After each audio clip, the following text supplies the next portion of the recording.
Welcome to the Retro Blood. Can you believe this?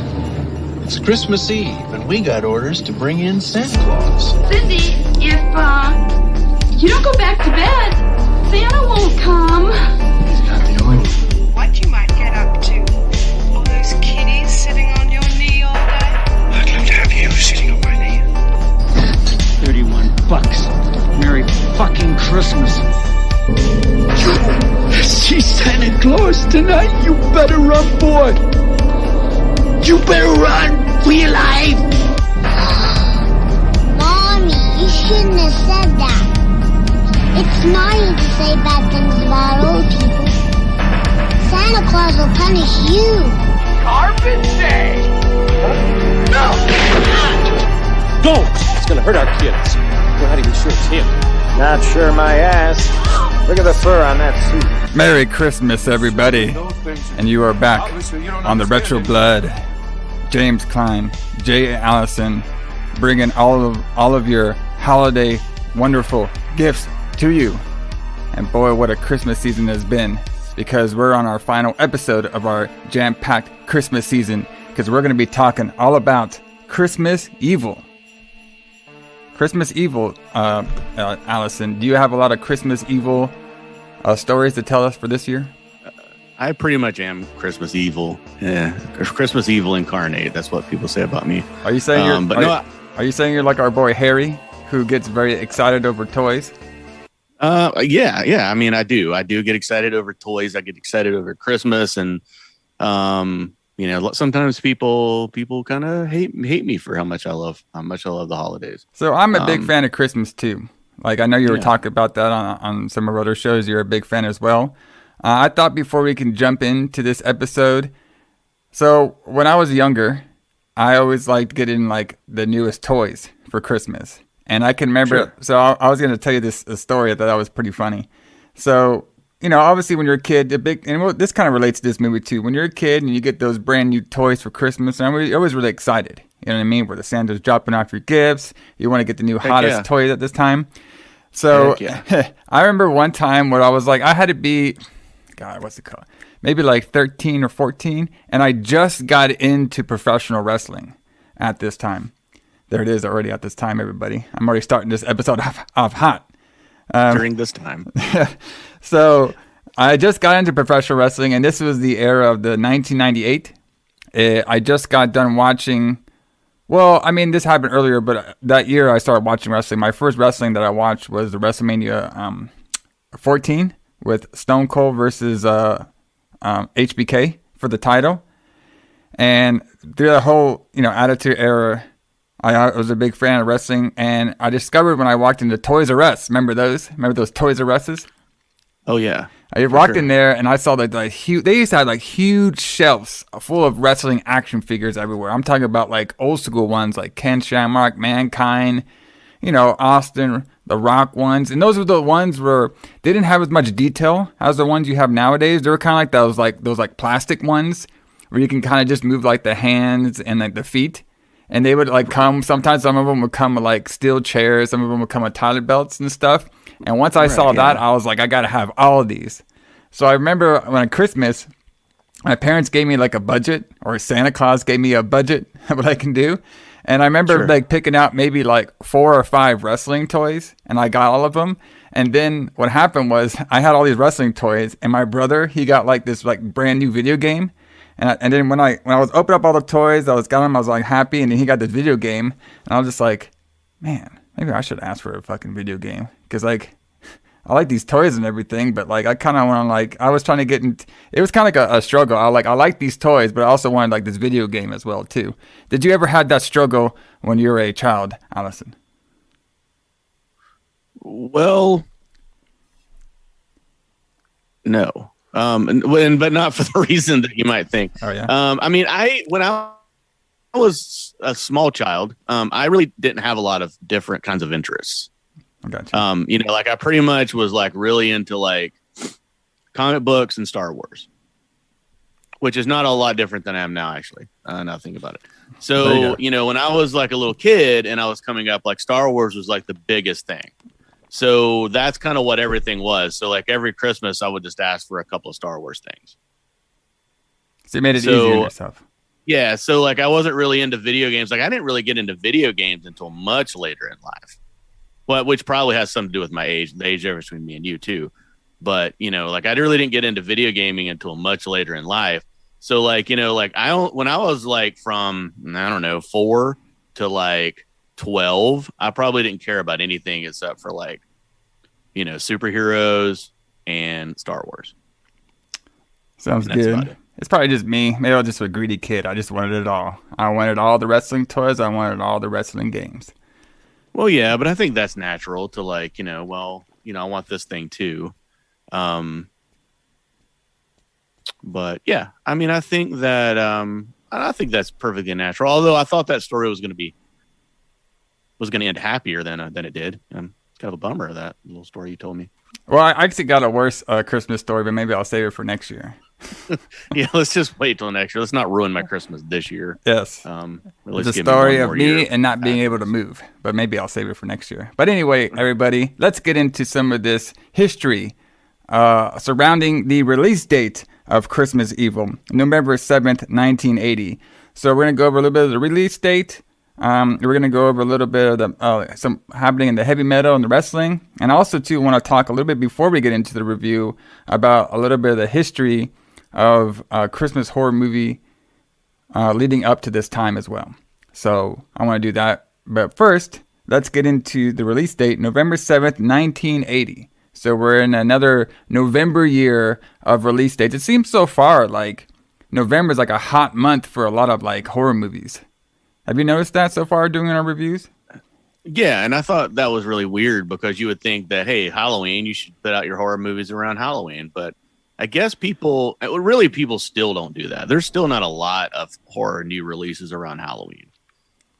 They either come out like right before because I guess they hope they're going to play in theaters for, you know, a whole 2 months or whatever, or they come out after for some reason, you know. But I mean, these movies make sense to come out around this time because they're holiday movies. Yeah. So, you know, when you get into the Christmas spirit, what's more, you know, more in the Christmas spirit than going to see a movie called Christmas Evil or Silent Night, Deadly Night? Exactly. So a big album that dropped one day after, Allison, that this movie dropped in theaters was a band I know you're very familiar with, and a band I'm pretty familiar with too, and also has a wrestling and horror movie tie-in with this band as well. And that would be the mighty Motorhead. They released interesting. Yep, they released their album Ace of Spades. Ace of Spades. And it got released November 8th, 1980, which is definitely a classic album. Do you have any Motorhead stories that you would like to share? I have all kinds of Motorhead stories. We could probably do a Motorhead podcast, to be honest with you. But Motorhead is one of my favorite bands. And I probably will say that a lot on the show, but I have a lot of favorite bands. But they're definitely one of my favorite bands. They are like almost a perfect rock and roll band. I mean, they're like AC/DC, but like amped as high as you can amp it. Like it's AC/DC turned to 11. I don't know if did you ever see a Motorhead show, James? I never saw them live in concert, unless you count the Triple H entrance for WrestleMania. Does that count? I wouldn't count that because that was in a stadium. But I mean, you know, I'm sure they still had the performance, but Motorhead was just like, I mean, it was an attack. Like going to see a Motorhead show, especially if you saw them in a small venue, which mostly is what they played through their career. It was like being attacked. It was just a wall of sound. It was so fucking loud. They may be the loudest band I've ever seen. I mean, they were just fucking loud. And it was just like nonstop, just relentless for 90 minutes of just like constant, just like noise, just like constant barrage of rock and roll and just heavy guitars and just, they were so good. They were just so good. And Lemmy's such a good songwriter. Yeah. I love Motorhead, but yeah, I've been to many Motorhead shows, and I'm sure most of my hearing damage is probably from Lemmy. Yeah, that's interesting that you brought up how loud they are. And when it comes to me, like the loudest band I have ever heard was Lamb of God. Like they're to me, they're loud too. Yeah, they're like super loud. I mean, they just like cranked that thing up to 11. That's interesting though that you said their Motorhead was very loud. I can see that though. I mean, obviously, you know, Lemmy has a lot of attachments. Obviously, when it comes to pro wrestling, he did the theme song for Triple H. He did the theme song for Evolution. He did the theme songs for a couple of the pay-per-views as well. And he was also in a horror movie too. I can't remember off the top of my head. I think it's called like Bloodlust. I think the movie was called, where he's like some sort of like vampire, like some sort of rock star vampire. So yeah, Lemmy is? Yeah, Lemmy. Yeah, it's like this wow. It's like this like film. I think it happened in Finnish or something. It's like this like really low budget like B horror movie like vampire film. I will have to go research some of it, but it's pretty wild. So he obviously has a lot of connections when it comes to that. But this album, you know, was actually one of the most popular albums they released. It's like, you know. Yes, it was. Yeah, so it got like, you know, Billboard charts and one of the top metal album of the year and stuff. And we have some songs off the album called like The Chase is Better Than the Catch, We Are the Road Crew, and of course the title track, which will probably play at the end of this episode, Ace of Spades. So definitely a huge band and one of the most iconic rock and roll band of all time as well. So pretty crazy where we can see Christmas Evil, and then the next day we'll be rocking out to some Motorhead. And Motorhead was already, this is like what, their fourth album that they released? That's what I was thinking. Yeah, it was it's probably their fourth full length. So like they're already been pretty much established by the time. So we would definitely be picking up this track, this cassette to be playing in the Trans Am while we're rocking out to some Christmas Evil. So, but yeah, definitely Motorhead. Yeah. So I'll try in the Facebook group page. Everybody join the Facebook Retro Blood, where we have all the extras from the show on there. I'll probably be posting like a little concert, see if I can find a concert from the 1980 Motorhead, so we can all rock out there on the Facebook page. But definitely a fun band. I like all the tie-ins that he did with the professional wrestling and the horror movie, which we like to tie everything over here as well. So definitely pretty cool. So when we talk about the pro wrestling during these November 7th, 1980, I didn't find a whole lot. I think you found an event and I found an event. The event that I found, it was a WWF World Champion. Sorry, it was a WWF Championship Wrestling televised show that happened. But the actual event took place on October 21st, 1980, but it aired on television on November 7th, 1980. So I guess I go over my card, and then we can go over your card. Of course, you found was it World Championship Wrestling? It was,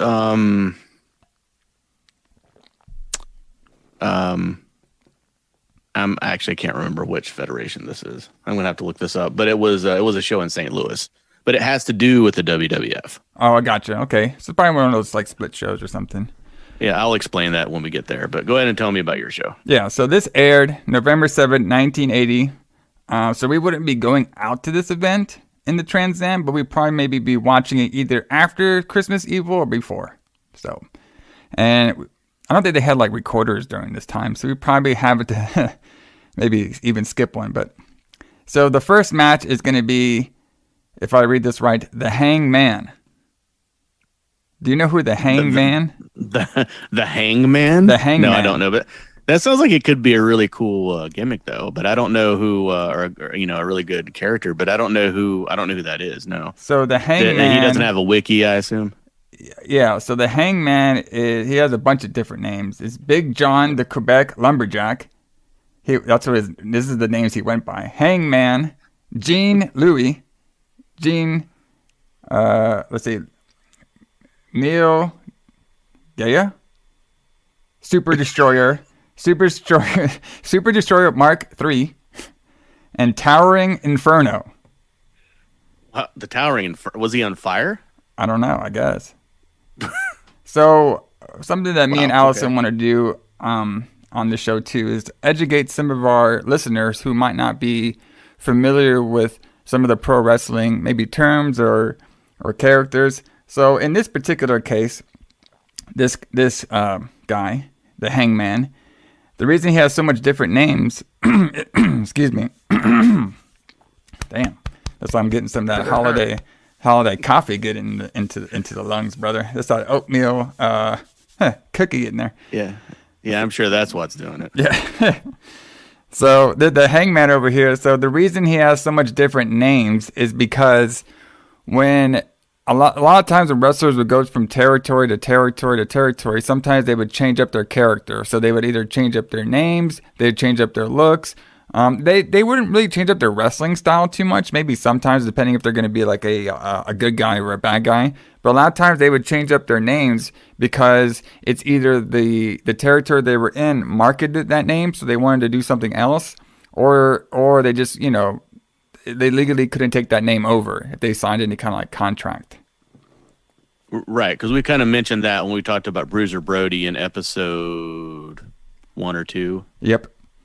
Because he couldn't go by Bruiser Brody when he was in the Midwest because they already had a Bruiser Brody. Yes. So we just have to change up the names a little bit. And you got sometimes they also like to refresh the character. So sometimes they'll give him like a new like mask gimmick, or they'll give him like some sort of whole new character. And we saw that a lot happen in the 90s as well. Right. And sometimes it would have to do with an angle too, because I can remember one of my favorite wrestlers of all time, the Junkyard Dog, who was from right here in North Carolina. He did an angle where he had to leave the territory if he lost a match, which of course he lost. And then he came immediately back, but he was under a mask as a wrestler named Stagger Lee. So he wrestled as Stagger Lee for a while, and then it was like a big but he wrestled exactly the way the Junkyard Dog wrestles, of course. Yeah. You know, so it was this big mystery for a year as to who was under the mask of Stagger Lee, and could it be the Junkyard Dog or could it not be, even though he wrestles exactly the same way. Yeah, and that happened a lot in the 90s, or not in the 90s. Well, that happened in the 90s too, but a lot in the 80s. Yeah. Where a lot of time to reinvent your wrestler or reinvent your character, just put a mask on, brother. That's all you got to do. Oh yeah, that completely changes everything if you put a mask on. Yes. You're a different person. So the Hangman guy, he defeated Rick McGraw. So definitely a opening match of the ages right there. The next match we're going to have is going to be Rick Martel and Tony Garea. They defeated Johnny Rods and the Black Demon. So of course Rick Martel, he became a really solid wrestler for a long time. He had like kind of like that pretty boy gimmick, where he would have like I think it was cologne bottle, and he would spray it on people. Yeah. So I always like Martel. He's a very like solid wrestler. Tony Garea, I think he became a really good trainer after he retired from wrestling. And Johnny Rods, I know a little bit about him. Do you know much about Johnny Rods? I mean, the thing I know about Johnny Rods is he trained the Dudley Boys, who are one of my favorite tag teams of all time. Yeah. I think he was a really good wrestler in his day, but it was just a little bit before my time. Kind of like, to me, like when I started really getting back into wrestling in the 90s, Jerry Lawler was a commentator because he didn't wrestle. He didn't wrestle in any territory that I could see him. And he had also kind of really sort of definitely stopped wrestling by that time. So to me, Jerry Lawler is a commentator until I started getting educated and learning more about his history from the past. Yeah, definitely one of the best. We'll probably be talking about him. Well, we already talked about him a little bit on this, on the Retro Blood, but we'll probably be getting more into Jerry Lawler as the episodes come. I'm sure. Another big figure in the 80s was Tony Atlas. He defeated Jose Estrada during this particular card. So Tony Atlas is known to be like a lot of like the bodybuilder type of guy. Really big, strong, muscular guy. I don't really know too much about Jose Estrada. I know the other one that was like in the 2000s, he was a manager. But I'm not too familiar with this particular one. But I'd say the match, it was kind of short, so it seemed like a match that would, probably in the middle of the card. A lot of people knew Tony Atlas and stuff, so I could say it's a pretty good match, I guess. Up next, we have the Moon Dogs. Okay. Oh, Moon Dogs. The Moon Dogs. Moondog King and Moondog Rex. They defeated Rene Goulet and Steve King. My boy Steve King. The man. Is he Canadian? Let's see. I know the other guy has to be an evil Canadian. because his name is Rene Oulet. No, Steve Keamy. He looks like he's from Puerto Rico. Oh, okay. Well, yeah, he was a Puerto Rican wrestler. But he was still from outside the United States. Yeah. Well, technically not, but you know what I mean. He was a quote unquote foreigner, so he was a heel. I'm sure they were the heels. I'm sure in this match. Yeah, definitely over the Moondogs. At least he wasn't from the Orient. Right, because everyone from the Orient is evil. Yeah. Let's see what else we got. Oh, making his return to the Retro Blood, the one and only Killer Khan. He's back. He was on this show too, huh? Yes. Our boy, he wasn't facing Hogan at this time. This is actually before Hogan became the champion. It was making the territory hot. Oh yeah, this is before Hogan was even in the WWF. Yes. So this is like right before when he was going to be coming there and making the territory hot. So Killer Khan with Freddie Blassie defeated Charlie Brown. Oh, okay. Like the cartoon character Charlie Brown? That's what I was thinking too. I'm not sure who that is. He's probably a famous 1970s wrestler, but I'm not familiar with him. Yeah, let's see if I can find Charlie Brown. I'm hoping that's his real name because surely you wouldn't pick that as your gimmick name, right? That wouldn't be your work name. No, I think it is his work name. Whoa, what the fuck? That was Jimmy Valiant. Wow. Yeah.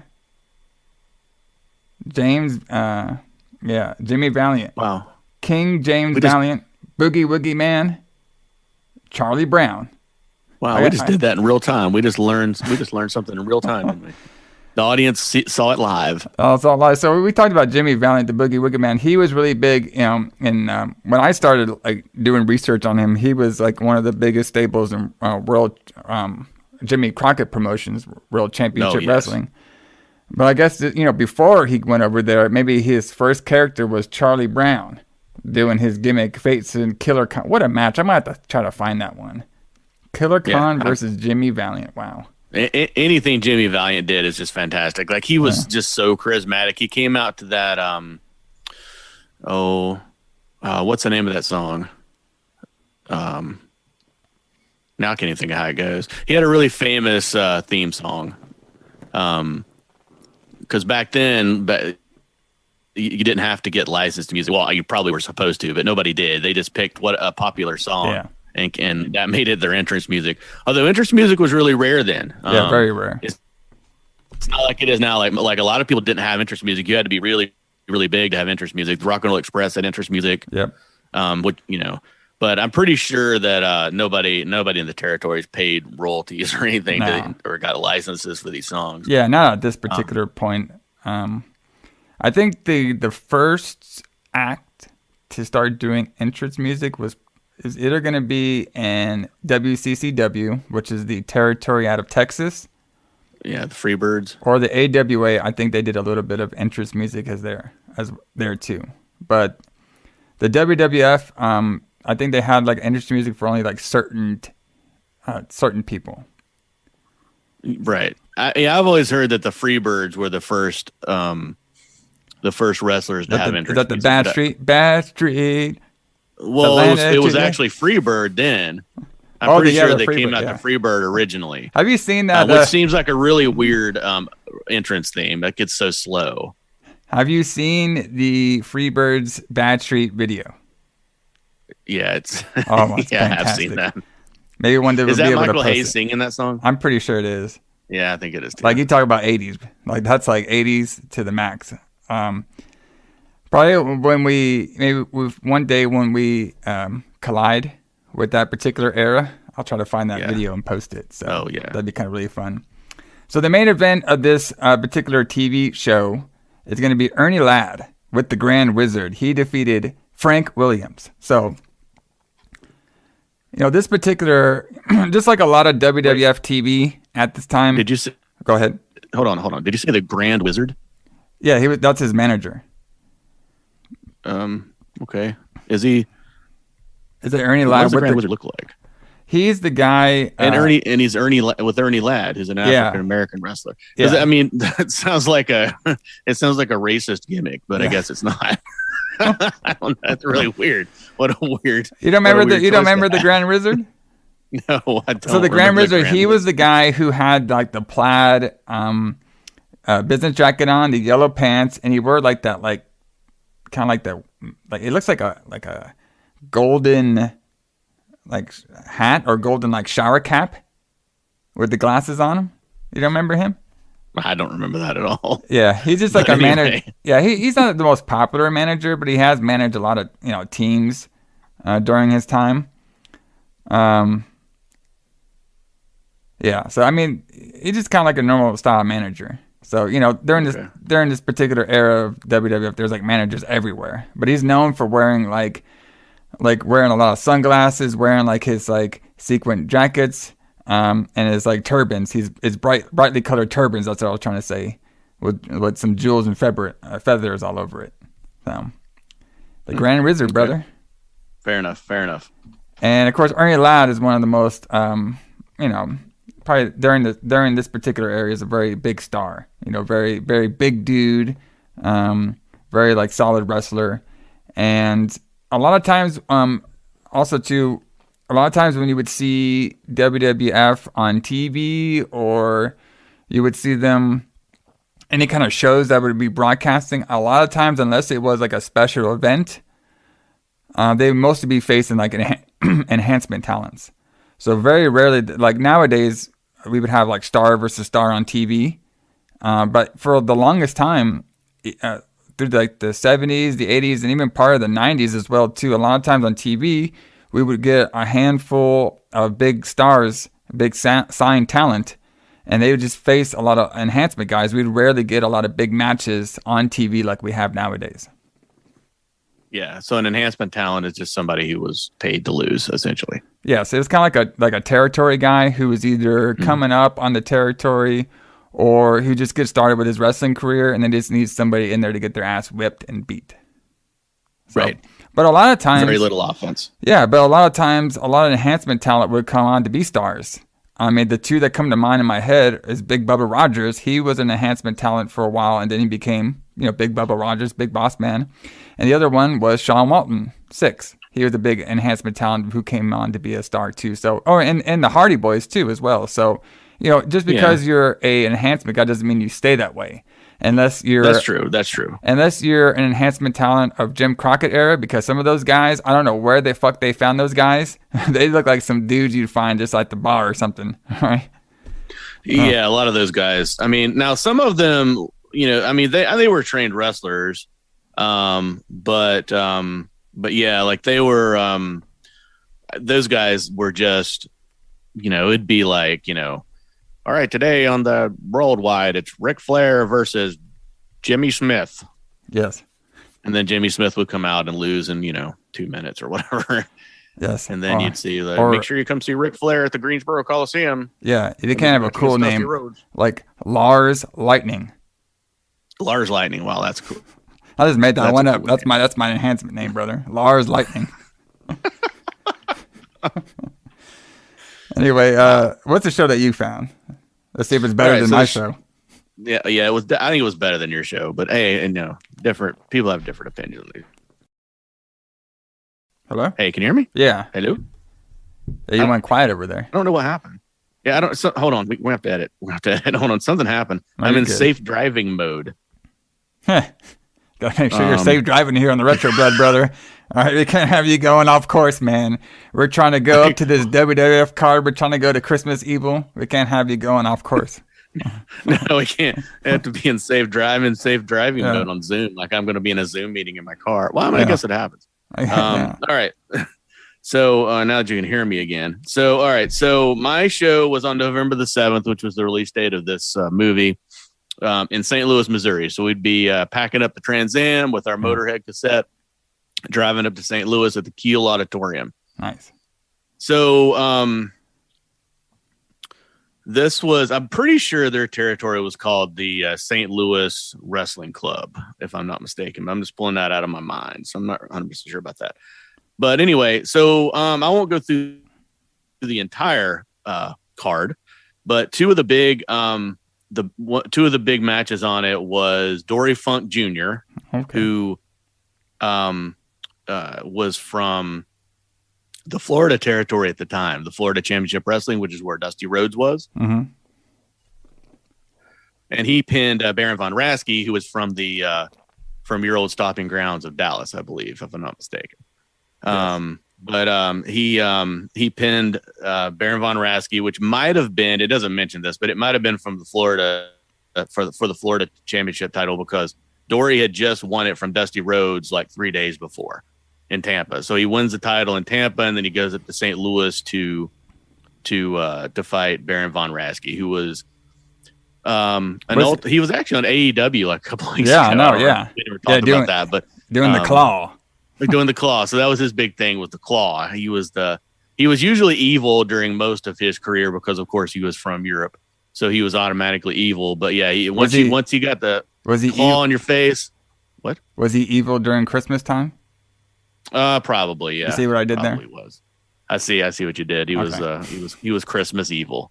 Anyway, he once you got the claw on you, it was pretty much over, which I'm assuming Dory got out of the claw somehow and won that. So was he the NWA world champion at this time? No, he was the Florida Championship. Oh, okay. World champion. I got you. So they're probably just working together. Because a lot of times... So, go ahead. No, I was going to say... So, yeah, I was going to say the same thing you were about to say. So that was typical of the time. So you didn't... territories were different. Like they booked different and the wrestling style was different. Like in St. Louis, it was more sports based. So it was supposed to look more like a sport. Whereas in Florida, the Florida Championship Wrestling with Dusty Rhodes was much more showy. And also territories didn't really compete against each other. They were all about cooperation because, they shared talent, which is kind of different than you think about it. Most people think about wrestling now because now, Vince McMahon wants to run every other wrestling company out of business so he can be the only wrestling company in the world. But it wasn't like that then. Like people shared talent all the time. Yes, exactly. And St. Louis too was a really big wrestling hotspot, and it still kind of is in a way. But this particular era, like St. Louis was like one of the very hot cities to go to. So a hot city in pro wrestling just means you would get a big audience. Like every time you go there either be a sellout or there'd be very high demand for the wrestling product. The cities that I know that have that are St. Louis, is going to be New York.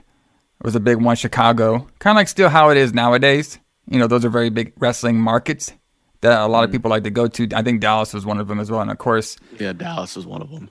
Greensboro would be too, but only for like mostly like the Southern wrestling. I don't think WWF really went to Greensboro, like back in this era. Did. Yeah, I'm sure they never did. Well, you couldn't back in this era because that's how the territory worked. You didn't run shows in somebody else's territory. Yeah, but we're gonna find out later as we go through the '80s. Vince McMahon Jr. didn't give a shit about all that. He went everywhere he wanted to. Nope. Yep. Well, I'm sure we'll get into that on one of these shows, but yeah, he basically tried to destroy. He did destroy the territory system. I mean, he really did. Yeah. He ruined wrestling in a way, but he made it accessible to everyone. So yeah, made it different. Yeah. And then the other match, which I thought was kind of strange, was the NWA World Heavyweight Champion, who was Harley Race at the time. Yes. Defeated the WWF champion, who was Bob Backlund at the time in a 2 out of 3 falls match. Wow. So you did have at this time. Now, I don't know if current Vince McMahon, Vincent Kennedy McMahon, owned the WWF at this time. I don't know when he bought it from Vincent J. McMahon, who was his dad. I don't know when he took it over. But if he loaned his champion, which it does say WWF, so not WWF, which is what it used to be called. So he does say WWF champion. If he did loan that guy to, St. Louis, that was kind of unheard of, from my experience with Vince McMahon, like, wanting to work with other people. So, but yeah, and he lost. So Harley Race beat Bob Backlund. Obviously no titles were on the line, but he did beat Bob Backlund in a 2 out of 3 falls match at the main event of that show. Wow. That was pretty crazy. I bet that match has been really fun too, because, Harley Race and Bob Backlund. I mean, it seemed like it'd be like a little bit of a styles clash because Harley Race is more like a brawler type. And when we mean brawler type, So brawler type in wrestling is basically a guy who doesn't do like a lot of holds.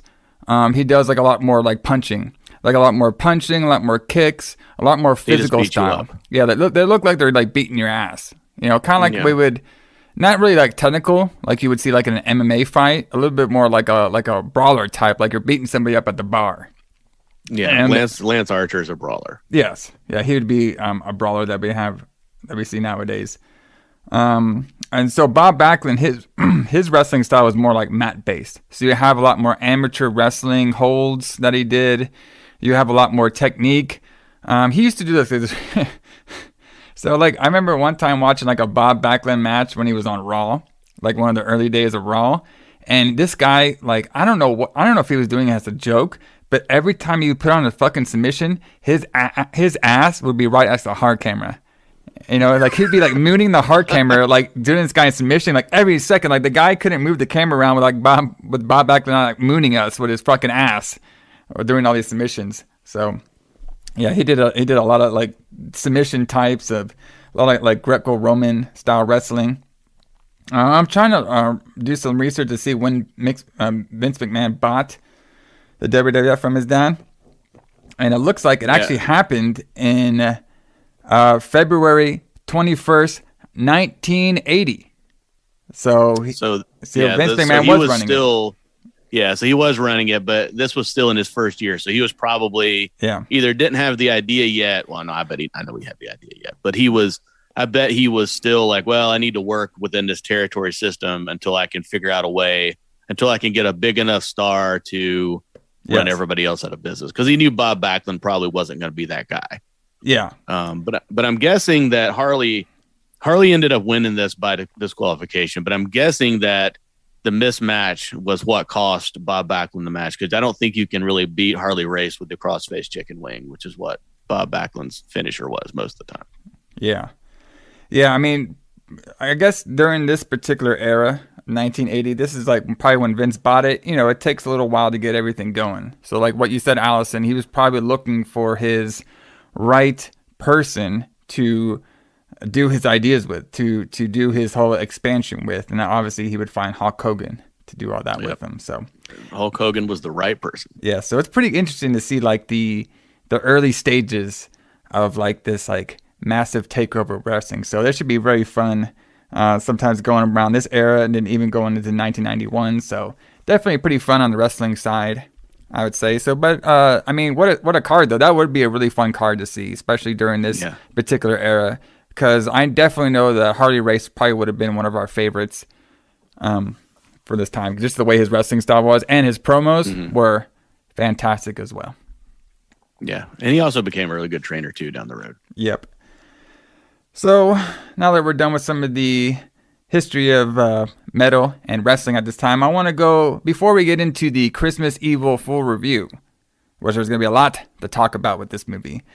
Before we do that, we mentioned on Silent Night, Deadly Night 1, the first holiday podcast we did, that the Silent Night, Deadly Night got a lot of like criticized for having a killer Santa.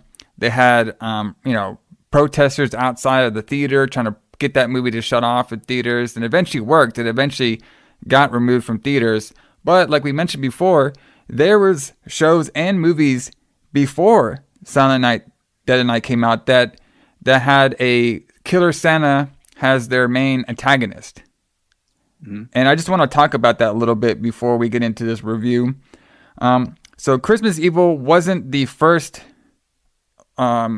show or movie that had a killer Santa, has its main like antagonist or like showed Santa into a bad light. That would actually, the honors actually goes out to a Tales from the Crypt episode. Have you ever seen Tales from the Crypt, John? Yes, but this must be something different because I remember Tales from the Crypt as a TV show in either the late 80s or early 90s, but that would have been way after this. Yeah. It said, I was doing some of my research. It said this Tales from the Crypt 1972. Oh, that's a movie.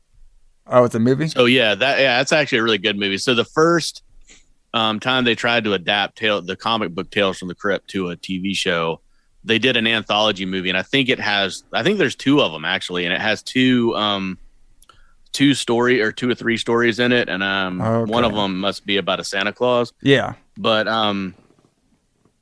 it was called All Through the House. So that was the first one you could find. Yeah, so that's the first one you could find. Yeah, that's when I was doing some of my research on like very like old Christmas horror movies. One of the first ones I found was from a Tales from the Crypt, I guess what you're saying, which was a kind of like an anthology movie, kind of like how Creepshow is, where they have a bunch of different stories in one. And the one I found was Peter Cushing is in it. Yeah, it's called All Through the House. It's like that's what the little section was, and that portrayed a bad Santa, like a bad killer Santa. So pretty interesting. That definitely be kind of something fun to review. Sure. And then of course later from that we get Silent Night, Bloody Night, which was another Christmas movie that was made in 1972. And of course then we go on to one of the most famous Christmas horror movies, which is Black Christmas, 1974. Right. So we're seeing that there is a trend before even this movie Christmas Evil happened, before Silent Night, Dead Night happened, that we've have some established Christmas horror movies. And of course, before this movie happened, which was probably doing next year, To All a Good Night from 1980, January 30th, 1980. So it's kind of interesting where I guess it was just the marketing, and it was probably the time that made Silent Night, Deadly Night so controversial, just because of the trailer. I think it was the trailer. Yeah, exactly. I think it was the trailer that showed Santa Claus murdering people, and also the trailer aired during prime time, so you'd be watching like maybe a family friendly show, and then it would show this trailer for Silent Night, Deadly Night, because things were wilder then. Like, you can't do that today. So that's one of the things. Like, and one of the segments we have is you can't do that today, and you can't do that today because I can remember. This is a little tangent, I guess, but I remember when The Shining came out. I was very small and seeing that on like the trailer for that and being fucking terrified. On primetime television. But so they showed Silent Night, Deadly Night trailer during primetime. I think it was during a football game. It was also during a football game, yeah. And then people just like were in an uproar about it, and they were just like losing their fucking minds. Yeah, so I thought that was pretty interesting. But what they really should have been losing their minds about is this movie, because this movie is fucking dark. Yeah. This one is definitely going to be very interesting because it not only deals with a guy who's going through a lot of like, has a lot of like, what do you call it? What's that personality? They have split personality. Yeah, kind of, yeah. So, but we'll get into it. I guess everybody, let's get into the Christmas Evil.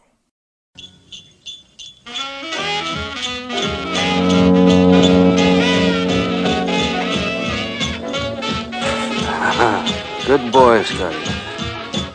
But if you're bad boys and girls, your name goes in the bad boys and girls book, and I'll bring you something horrible. We hope all the boys and girls out there have been good this year, don't we, Bill? We sure do.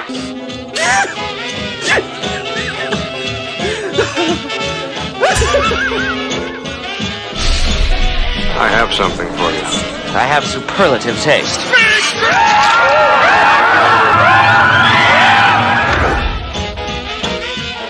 Santa Claus. That's the only way the police can identify him. Merry Christmas, Frank.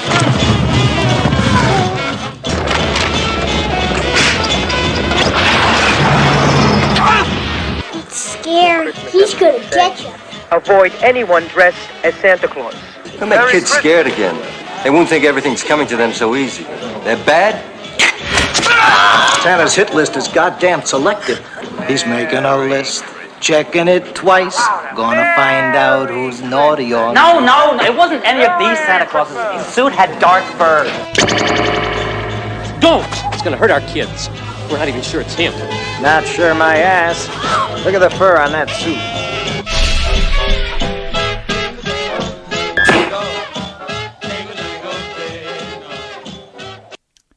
All right, so we're here at the Christmas Evil.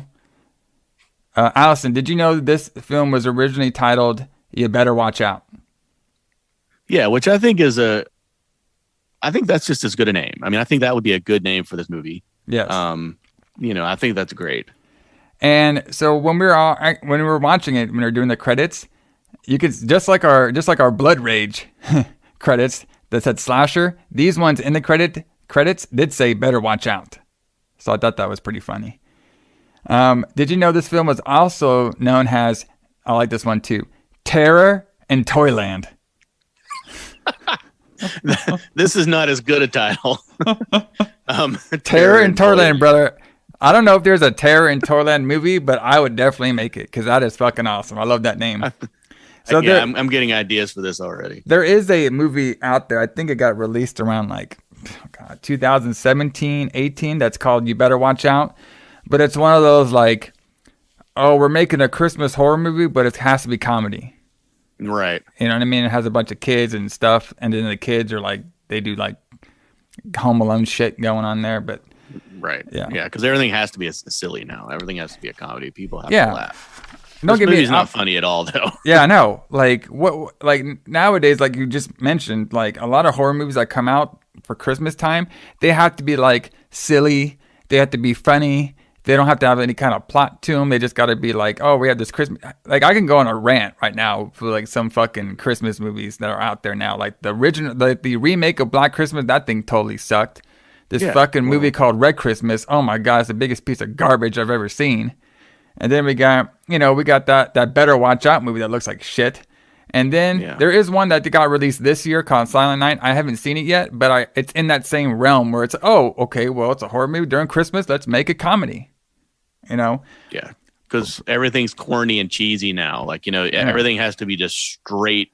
I don't know. It's a thing that annoys me about people. I'm going to go outside and scream at clouds in a minute, I think. Yeah. But, get off my lawn, brother.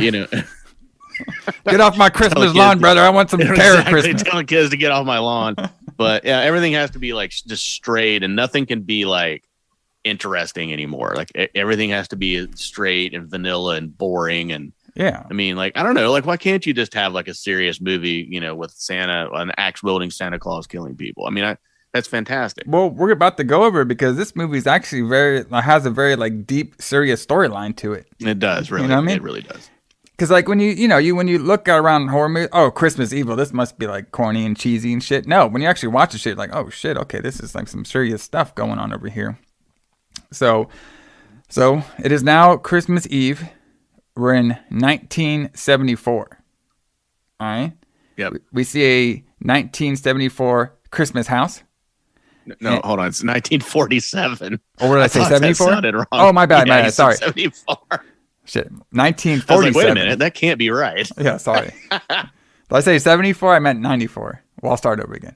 Yeah, no. What? Is it 74 or 47? It's 47. Okay.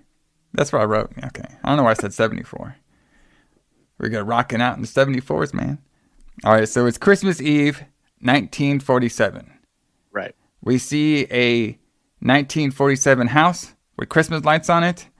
We see two kids and their mom staring at Santa. Santa is, well, first like he was kind of coming out of the chimney, but I think he was like faking it. And then he's like walking around. There's like, it wasn't milk and cookies because like he grabbed something and he like put some stuff on it and then ate it and then drank the milk. Yeah. Yeah, I thought that was really weird. Like, it's like, and then there's like a little bowl where he's washing his hands. Like, I guess traditions for, leaving stuff out for Santa was different then, but like they left water out so Santa could wash his hands. And then it's like bread with like something you could put on it. Like butter or something. I was like, what the hell? Nowadays, we're just like, listen, brother, you come in my house and shit, you better be carrying a Glock because I ain't having you sneak in here. All right. If I'm going to leave you a cookie, man, it's going to be like some buttermilk one or something. All right. It'll be a Walmart. Did you ever leave any food out for Santa? Yeah, always. And I was so excited when it was gone in the morning. I was so excited about that. Like, I thought that was the coolest thing. It's like we left like a little plate of chocolate chip cookies out for Santa every year. And, I didn't do that. I ate them. I didn't do that. I was too much of a fat kid. So before I was like, oh, we're leaving some cookies out for Santa. And everybody was sleeping. I'd run in there and take them all and bring it back with me. I was our boy Garcia in this movie. All right? Man, you're lucky Santa left you anything. You ate his damn cookies. I was like our boy Garcia. We'll get into him. All right. So we have these two kids. Like I said, they're watching Santa. Santa's putting out these presents, everything. The younger kid, which we found out the younger kid name is going to be Phil, he gets all excited. He starts like laughing like a little kid. And Santa sees him, gives him a wink. They all look at him, then they go upstairs. We found out the character's name. We have Harry and we have Phil. All right. Now, I don't know why I kept naming Harry Henry, so I might do that because when we'll get into it, Harry reminds me of another movie that we might do in the future, which is Henry, which I'll get into. So Harry's like, hey, do you think that was like Dad and stuff that was doing that? And Phil's like, no, that was just Santa and stuff. And so like Harry's just kind of, he can't really figure that out. Like he's kind of like, oh, this is kind of weird. Like I gotta get to the bottom of this to see who this guy was, because he doesn't believe it was the real Santa. So he goes down the stairs, and this is where the trauma happens. Okay. Yes. So he goes down the stairs, and he sees Santa caressing his mother's leg. Like this guy must have some sort of like leg, thigh fetish going on over here because he was caressing that thing hard. Yeah, it was pretty explicit. I mean, there's no nudity at this point, but it's pretty explicit. Like it was like that whole thing was like really pretty amazing, actually. Yeah. So like during 1947 era, this is like some hardcore porn. All right, with this guy fucking caressing, and then our boy Harry, he cannot take it. Like he was just like, what is going on over here? His mind is blown. Mm-hmm. So he like runs upstairs, and he goes to the attic, and I guess like somehow like this ruined Christmas for him. Like in his brain, like he can't comprehend why Santa was like caressing his mom's leg. Like how can Santa be naughty? Like when he says like he gets naughty kids and stuff. That's what I kind of took out of it.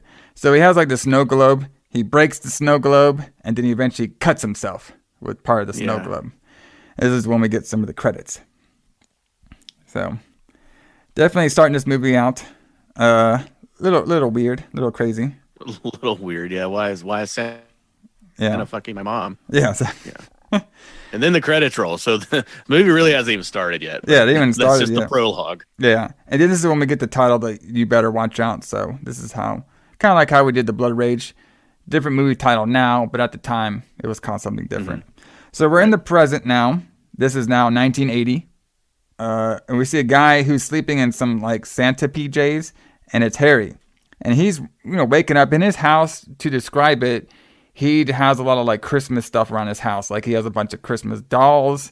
He has like pictures of Santa everywhere. And throughout the movie, he like hums Christmas themes. Like he hums like, like Santa's coming and stuff like that. And during this part, it's not quite Christmas yet. So you can just tell that he's just really into Christmas. Yeah. All year round. He's like super into Christmas. Yeah, super into Christmas. And he's kind of like, you can tell he's like preparing for stuff. So he's looking at himself in the mirror. And then we get a cut of him. This is like really creepy. So we get a cut of Henry outside. I said Harry. We get a cut of Harry outside with the binoculars. And he's like staring at like different kids. And I was like, oh, through the windows. I was like, oh shit, this is where this is going? Okay. This is getting dark quick. Yeah, at first I thought he was just going to be a peeping Tom, like staring at some naked girls and stuff. No, he's like staring at kids. So he goes down like the list. Little like, children. Yeah, like little kids. And he has like, he knows them each by name, and he's like studying what they do to either put them on the naughty list or the nice list. Mm-hmm. So he goes through like Scotty. He says Scotty's being nice because he took out the trash. And then he goes to, he's really in love with like Susan, like the little girl. He's like, Susan, you're like my perfect angel, just being nice all the time. And then of course he gets to Garcia, which Moss Garcia. Yeah, Moss Garcia, which my boy over here is a big fan of Penthouse. And he's like cutting out like naked girl pictures and stuff. And then he's always like, and then like once Harry sees this, he like freaks. He's like, Moss, oh, I got it. And like he had to rush home, and he had to put Moss on the naughty boys list. Mm-hmm. So we're always seeing like Harry's a little bit messed up. Like, he literally thinks right now that he is Santa. Yeah, a little bit. Yeah. Stuff, yes. and he has like all of the they're not just lists. You kind of underplayed that a little bit. They're like bound volumes by year.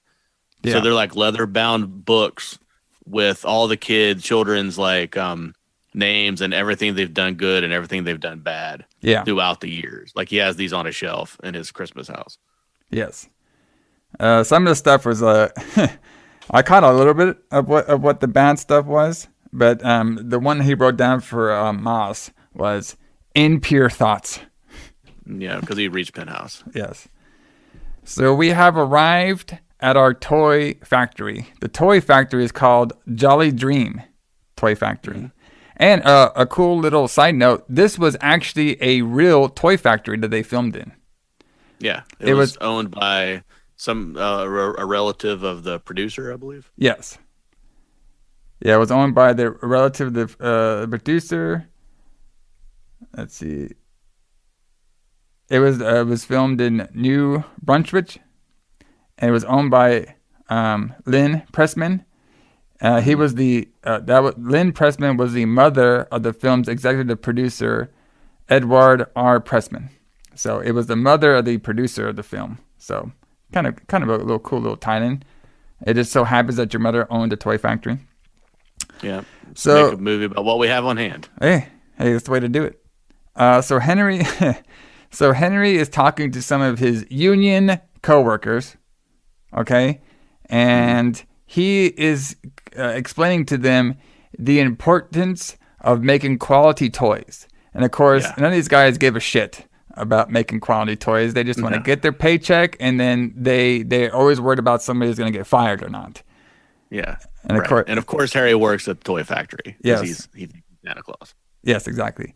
So Harry got a promotion to be like one of the head accountants for the actual toy factory, but he still misses the toy line because he was working at the toy line part first, where they physically put all the toys together, but he got promoted.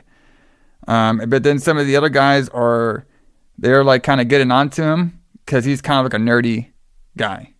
So kind of, yeah. So in walks Frank, is another coworker that we have. Frank wants to go on a vacation with his squeeze. All right. He wants to go, and then he needs somebody to take his shifts. So he asked a couple of the coworkers. They said they don't want to do it. And then eventually Frank kind of like, I wouldn't say bullies Harry, but he kind of like takes over. Like, he starts eating his sandwich. He kind of like puts the idea in Harry's head to maybe like, hey, I know you missed the toy line over here. Can you please work for me? You know, he doesn't even say please. Like, I need you to work for me.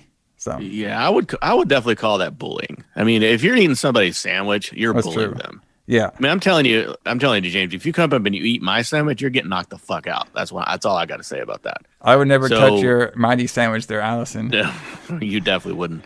You definitely would not. But this guy might, because he's an asshole. But yeah, he's definitely bullying Harry into working his shift. And I don't know if you mentioned this. It's the day before Thanksgiving. Yeah. So Thanksgiving is the next day. So he says his wife wants to leave on their Thanksgiving trip early, so he needs somebody to work for him, and he basically bullies his manager, I guess you'd say now, into working the toy line for him. Yep. And this is when we get a scene of a poster, which said, it had a Santa Claus face on it, and it said, if it's not a jolly dream, it's not worth having. Yes. That's also kind of creepy. Yes. That's their toy line there. So Harry, he gets a call from Frank, and this is when Frank basically says, like, hey, I need you to work for me, please. You know, he doesn't even say please. He kind of just like, hey, I need to go out with I need this time off. You know, you're going to do this for me. Thanks, buddy. And he just basically forces him to do it. Right. And then Harry's looking a little upset because, you know, he has a lot of work to do because he's about to be transforming into Santa. Mm-hmm.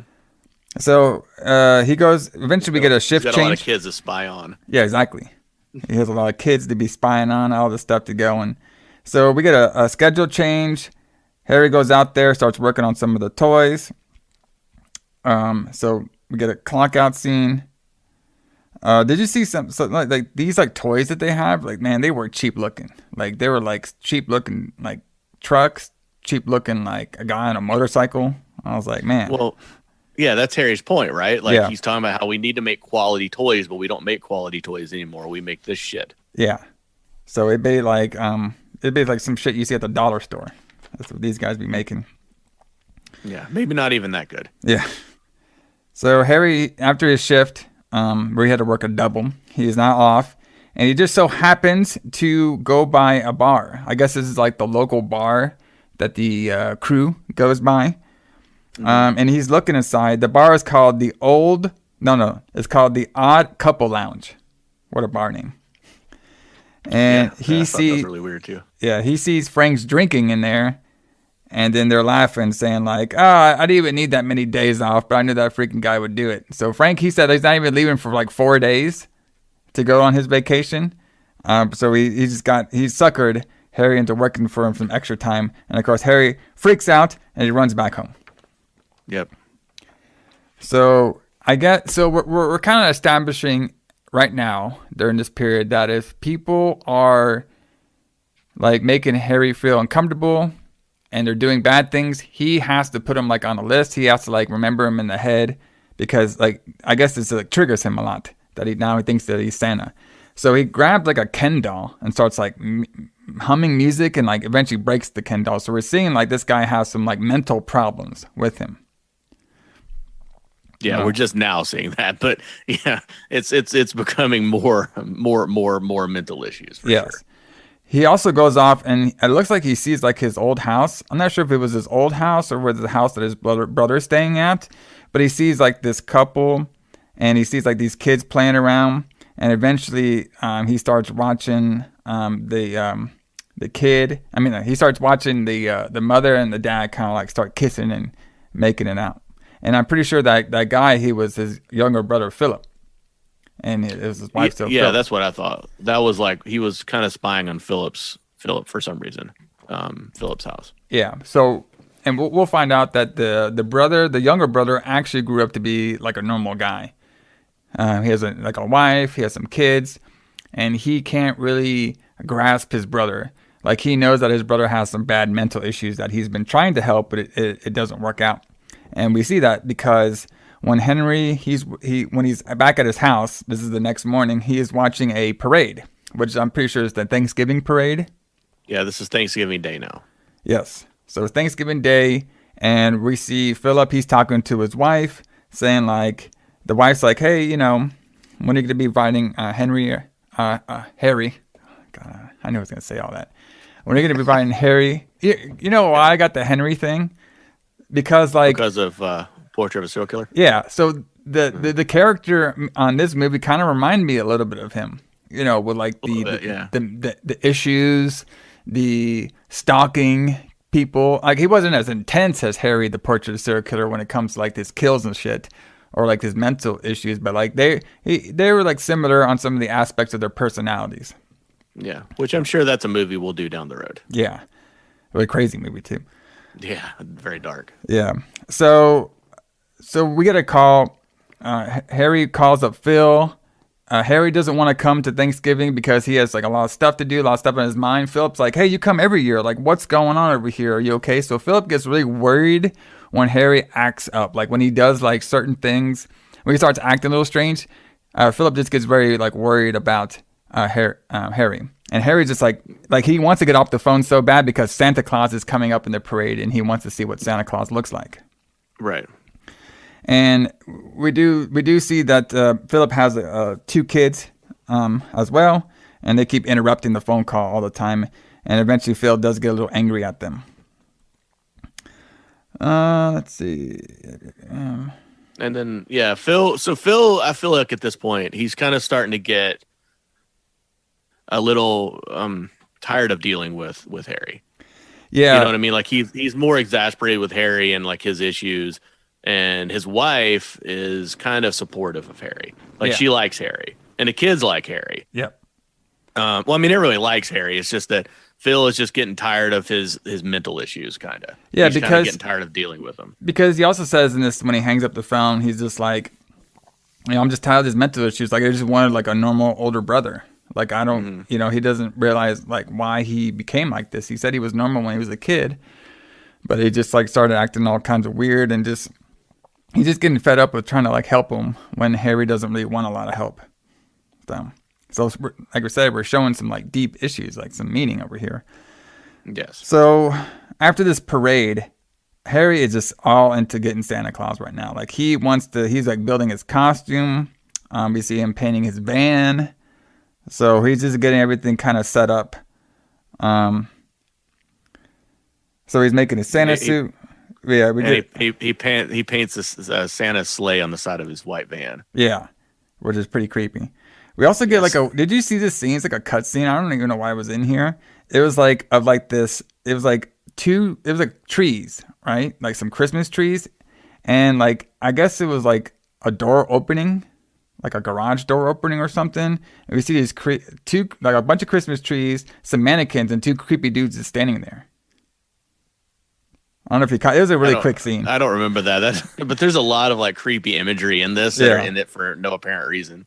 Yeah, they're just like, So there's like some just creepy scenes around there, like just showing the, it's coming to be Christmas time over here. So after Henry paints his car, he names the kids that he was spying on.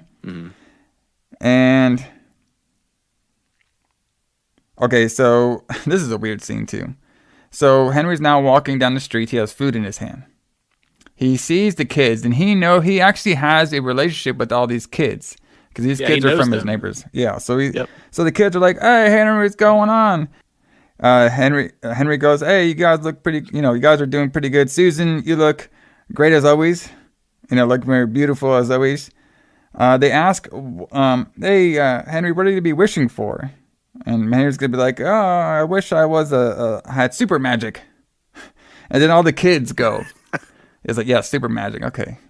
This is already creepy. Like this guy talking to all his kids are like, this is a pretty creepy scene. But this is like, well, I mean, yeah, but I was going to bring that up. I don't think that I guess this is considered creepy now because everybody's just so vanilla and straight laced. But like back in 1980, you could say hello to a child and not be considered a pedophile. That's true. And he probably had now you can't. Now you can't. Now if you talk I mean, I don't want to come across as, whatever, but I mean now if you talk to a child you don't know, you're immediately a pedophile. Yeah. Which is true. That's how like a lot of things have changed.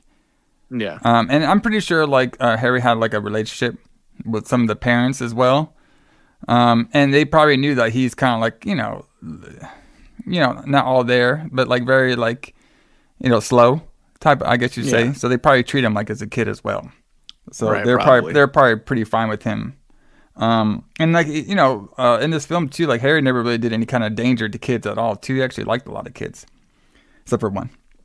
Yeah. So the kids start naming what they wished for, like what they want to be. One kid says, "I want to be a fighter." One kid says, "I want to be a principal." And then our boy Garcia kick everyone out of school. So he can kick everyone out of school. And then Garcia's like, "I want a lifetime prescription to Penthouse magazine." And then Harry's like, "Oh, bad." And then Harry's like, "Oh fuck, another fuck." He got triggered. He's like, "This fucking guy, this fucking Moss." All right. I was like, "Come on, man, just let him have his porn magazines." He's like, "Nope, Henry, you can't do it." Yeah, that was one of the only funny things in this movie was when he gets triggered by Moss saying that he wants a lifetime subscription to Penthouse. Yeah, I was like, "Boy, you got my heart there, Moss. When I was your age, I probably did too." So this part I thought was a little creepy. Harry has a picture of Susan in his room, and he brings out the naughty boys list, and he tells that picture, "Susan, your pretty eyes can't see this naughty list." So he puts the picture down, and this is when he puts more notes in his book for Garcia, and this is when we see like a weird scene of him. So when Henry runs, it's actually pretty creepy because this guy like sprints everywhere, and we see him running to Garcia's house, and then in his notes some of the naughty stuff that he put in his notes for Garcia was he picks his nose, he throws rocks at dogs, he uses profane language, and he has a negative body hygiene. Yes. Like, yeah, damn. so I was kind of not really against Moss until I read this list, and then once I found out he throws rocks at dogs, I was like, I hope this kid gets killed. Yeah, fucking bastard. Like all this other stuff I probably did as a kid, but I never threw no rocks at dogs. No, only assholes do that. Yeah, you're gonna be on my naughty list, boy. Yep. So Harry, he runs to the. So Moss kind of has he kind of lives with his mom, and the mom. Oh, yeah, he's a little kid. Well, yeah, but I guess it's just his mom. I don't think there's a dad around. Oh, yeah. Well, he doesn't. Yeah, we don't see the dad. I see your point now. Okay, yeah. Continue. So he's just watching some shows, and his mom wants him to. I guess he has to take him with him out somewhere, and Moss he just wants to stay home and play video games. And the mom's like, no, like you guys got to come out with me, and you're gonna be making me late. And so during this, like Harry is just like acting kind of weird. I think this is the part where he puts like. Yeah, he just like creeping through Moss's window. They eventually come outside. He's hiding through the bushes, and this is when like Moss kind of sees him from the corner of his eye, and he walks very slowly up to the Moss rock. sees him. Yeah, right. Yeah, he hides in the bushes when they come out. Yeah, and then he's like walking like super slow while the mom's like, "Come on here, get in here, get in here, get in the car." And then eventually Harry tries to grab him. Moss runs back. Mom's like, "There's a creepy monster in the bushes." The mom's like. She look over there to see anything. She's like, no, there's not, and just slaps the kid and then brings him into the car. Yep. Like, shit, okay. So we get more. Harry's back home. He's laying down. And during the whole time when we see him at home, he's like humming different Christmas songs. Like,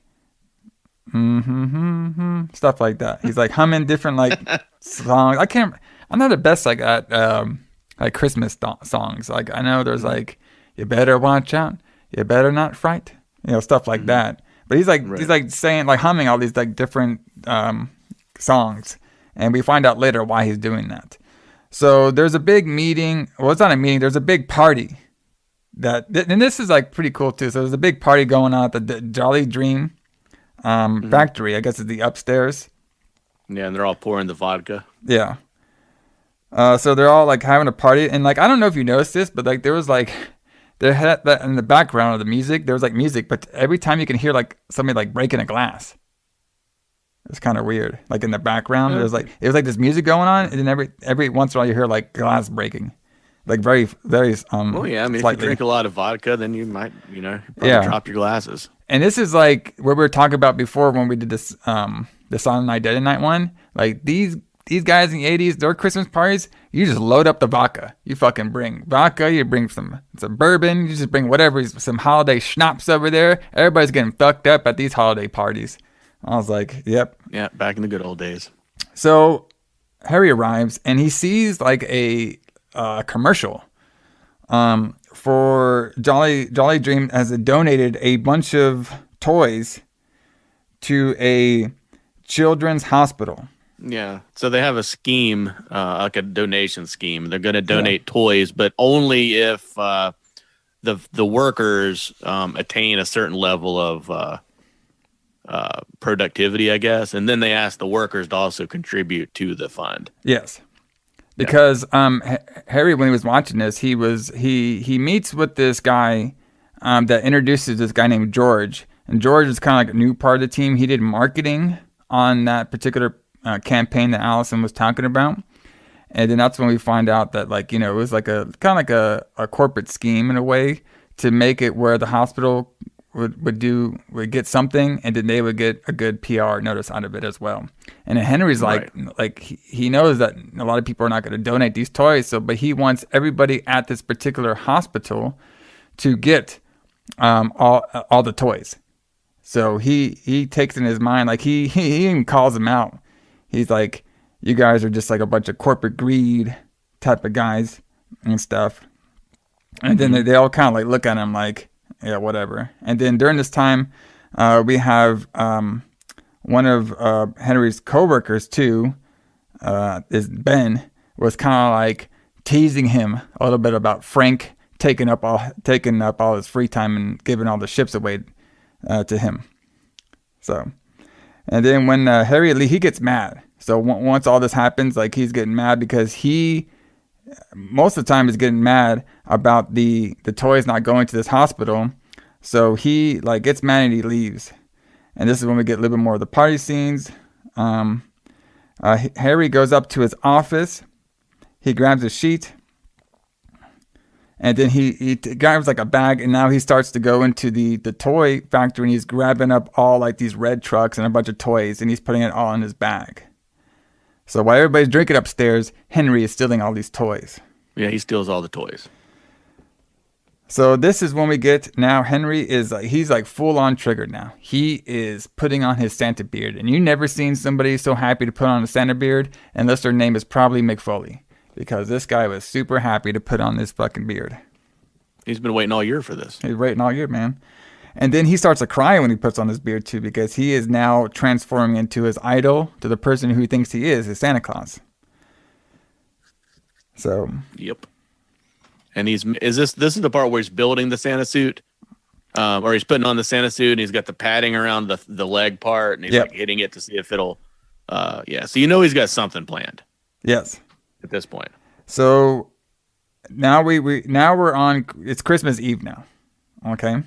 And we see a house that has like a Christmas tree with it. And Harry's in this house, and I'm guessing it's just like a random house that he's in. And there's people sleeping upstairs. And Harry's just going through a bunch of like presents with his knife, because he has like a knife on him right now. And he's just like cutting through some presents and stuff. And he sees that these are cheap toys, and he gives them like real toys, because part of Henry's work that he was making some secret toys with them as well. They actually look pretty cool. They look like they're like metal, like toys and stuff. Yeah, look like quality toys, like like real good toys. So, and we see him, and every time like we see him in his van, and he's driving the van like he's like Santa driving with his reindeer. He's just getting really into it during this particular time. So he goes to the house number 2. It's the Garcia's house, Moss's house. He leaves a card on Moss's doorstep with a bag of dirt. So this is what Moss gets because he was naughty. He gets a bad Christmas card, and he gets a piece of dirt. So you know how we have. Go ahead. I was gonna say, I thought this was gonna actually be darker than this, because there's a scene, I believe, like right before this, when he's like looking through a book of pictures of Christmas, and like one of them shows like Santa Claus like putting a kid inside a bag. Oh yeah, like a naughty kid inside a bag, and I'm like, holy shit, he's gonna like put Moss inside this bag and like run off with him, but he just leaves a bag of dirt. Yeah. Maybe to this naughty kid. Maybe to assume that he will bury him or something. Right, exactly. That's what I was thinking. Buried alive. Yeah, there was that scene too where in Henry's house he had a bunch of creepy photos of Santa all around the wall. Yeah. So now he's going to the hospital. And that hospital is actually called Willow Springs Hospital. Yeah, like little mentally disabled kids. Yes. And he sees it on television, right? Doesn't he see it on television? Yeah, that was the ad that the Jolly Dream. Oh yeah. That's what they donated to. So he's there in a full Santa gear. All right. He goes up to the hospital. We see like this fucking cop. Did you see this old cop? This guy was not playing around at the beginning. No. The cop's like, "What the hell are you doing here?" He's like, "It's late." They say this guy just like looked like he was about to retire. He's like, "Listen, it's late. Why the fuck are you here? I'm trying to go to sleep over here." All right, and then Harry's like, "No, like you don't get it. Like I'm here to bring toys and stuff to your kids and stuff." At first, this cop was like, "This guy just fucking crazy," and then eventually Harry gives him a toy, and then the cop goes into the hospital, and I guess he convinces like the nurse and the doctor to come out. And he's like, "Hey guys," and then at first we're kind of like weirded out, like, "What are you doing here so late and stuff?" He's like, "Oh, don't worry about it, guys. Like, I'm I'm Santa Claus." He keeps saying, "Merry Christmas." He says it louder and louder, "Merry Christmas" and stuff. And he eventually opens up his van, and there's a bunch of toys, and he gives all the toys to the nurse, and then he gives it to the doctor too. And they're all excited, like, "Hey, who donated this?" And Harry's like, he's like, people who weren't expecting to be very joyful this Christmas. And I mean, he's legitimate. Like, he really is delivering toys to children. Like, he's not like, not yet on a murderous rampage. He's literally, he is truly, purely wants to give these toys to children. Like at this point, I'm like, really, like, I'm on this guy's side. I know, I'm exactly. really, he's the good guy to me in this movie at this point, at least. Yeah. Like, he's like, everybody shits on this guy and talks about how terrible Christmas is. And like, how they just can't wait for Christmas to be over. And we all know people like that because they hate it for whatever reason. Instead of just, looking at the joy of things, and Harry just is purely looking at the joy of this time, and he wants to help these children out by giving them toys. Yeah, exactly. Like, he's believing that he's the Santa Claus, and he needs somebody to do that. He needs somebody for kids to believe in that they're actually doing good. If they actually are good, they'll get rewarded. So right. So all the nurses, everybody, like, they really like him coming over here and giving all these gifts. They ask him to stay, but he can't. He says he has a lot of stuff to do, so he leaves. So we get Henry in his car. He's having some flashbacks of some stuff that happened beforehand, of some naughty people. And this is when we're in a church now. So we see George that he was talking to earlier, the guy who came up with the whole scheme, the corporate scheme, with like this other guy, we didn't get his name, his like boss friend. And he's just corporate stooge, I called him. Yeah, the corporate stooge guy. So like Harry just drives up to this church and he just stands outside, and all these people start leaving the church. And like they all see like Santa Claus, they all start laughing and everything, they all go up to him. And we get like these three like jerks, like doing a bunch of like bad jokes. Like, hey, hey Santa, I see you got a lot to do today. They're just going on saying like some bad jokes and everything. Let's see what it said. It said, you look busy today, man. So it's like, I need you to grab your sleigh and get out of here and stuff. So they're kind of like doing like little like dumb jokes and stuff. And Henry is just looking at him like fucking Harry looking at him like he's all pissed off and stuff. And he just fucking like grabs like this like toy with a sword coming out of it and just pokes this dude in the eyeball. Yep. I was like, fuck, okay, we're getting some Italian eyeball shit going on over here. I was about to say, it's exactly like that scene in Zombie. Yeah. With the splinter. I don't know if you've seen that movie where the splinter goes through the door or the keyhole or whatever and then pokes that girl in the eye and it's like her eyeball explodes. It was like that. It was a great, I mean, it was a good effect it was a good 1980 gore effect. It was great. I mean, I love that. And he just pokes him in the eyeball with the sword from the toy soldier.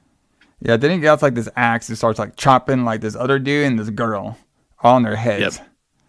Yeah, and at this point I'm like, hell yeah. Yeah, hell yeah. This guy is just not playing around now. Which is weird though, because I thought he was gonna go to the church and kill that George guy and then the corporate stooge guy, but they were like just watching him do it. Yeah. And then Henry Bridges maybe he went there to do that, but he got like sidetracked with these idiots in front of him. With these assholes, yeah. So he runs off in his car, and then we get this girl like freaking out about all these dead bodies. She's sitting right in front of her. So Henry is back at his house. No, he's in the van. He's kind of about to lay his head down when he starts to hear Christmas music. So we see this other he hears like this Christmas music from his van, and he walks over, and it's like this other like 1980s Christmas party going on. And he's like picking himself through the window to kind of like that, and he's kind of like moving around to the music a little bit. And then eventually like two guys from the party notice him.